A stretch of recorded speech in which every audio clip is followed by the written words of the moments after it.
one day, coming back from the unemployment place, there was a notice on a post, and on there it says, "A march to London. All people who wish to take part in this march, please sign your name at the bottom." And that's what I did. I signed my name and I became one of the hunger marchers. And it is due largely to that depression we now have many Welshmen living in Oxford. Indeed, many of the older members of the Welsh community arrived in Oxford during the late 20s in search of work. But the greatest of all was Oxford, I must say. They were wonderful, whoever those people were in those days, but right back now to 27. And they put us in at the Corn Exchange in George Street and gave us terrific bowls of soup, which really made us feel fine again.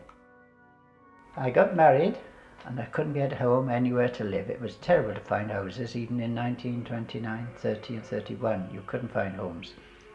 And Florence Park was being built. So I put my name down for Florence Park and I got into a house there.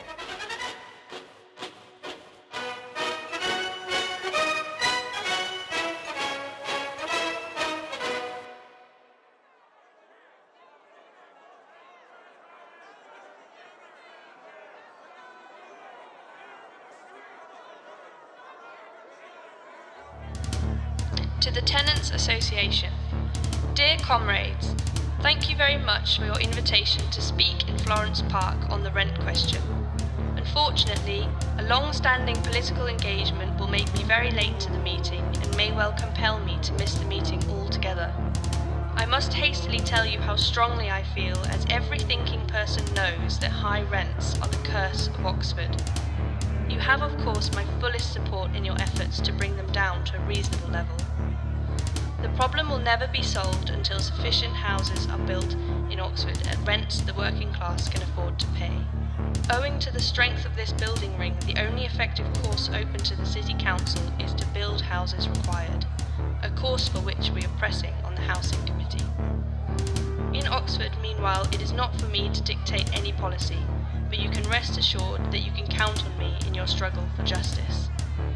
Florence Park has always stood nobly by the Labour Party and by me, and I am not likely to forsake them at a moment of crisis. Hope to get to the meeting. Give all apologies if I fail to do so. Frank Pakenham.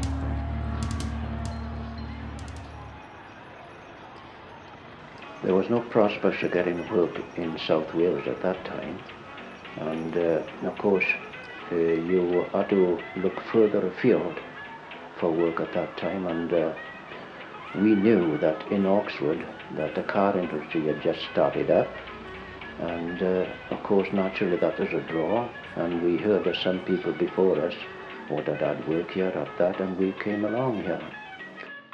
I was living in fear of being caught out as a union man, because I can remember Nuffield coming and holding a meeting in the factory and saying, "Any man that I find in the union I will instantly dismiss."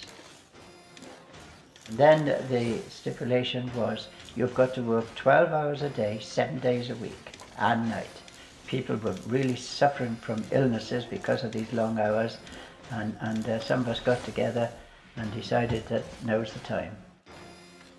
With the Welsh came a strong trade unionism that found solidarity with other political causes in Oxford.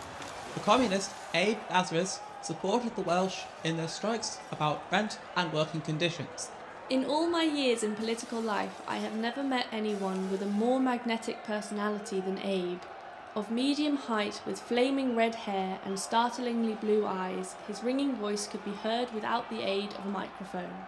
Abe and the Welsh also supported the demolition of the Cutslow walls and were a strong presence in the anti-fascist movement. There was a public meeting in Oxford's town hall addressed by Oswald Mosley, where anyone in the audience daring to venture a contrary point of view was summarily and with unbelievable brutality ejected.